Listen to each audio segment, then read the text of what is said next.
வந்திருக்கிறீங்க. ஆவியானவர் சொல்லுகிறார், இன்றைக்கு உங்களுடைய சிறையிருப்பு மாறுகிற நாள்.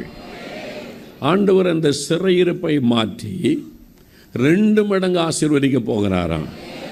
சிலர் இழந்து போன நிலைமையில் வந்திருக்கிறீங்க.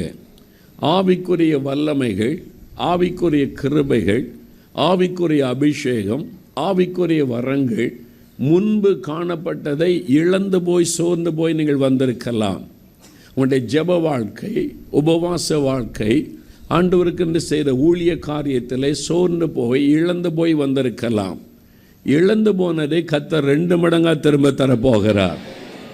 சிலர் உங்களுடைய வேலையை இழந்து, சொத்துக்களை இழந்து, உங்களுடைய மதிப்பு மரியாதைகளை இழந்து, உங்களுடைய குடும்பத்தில் அல்லது ஊழியத்தில் வேலையில் நடந்த சில சம்பவங்களினால் பாதிக்கப்பட்ட உள்ளத்தோடு வந்திருக்கலாம். கர்த்தர் எந்த இடத்தில் நீங்கள் சிறுமை அனுபவிக்கிறீங்களோ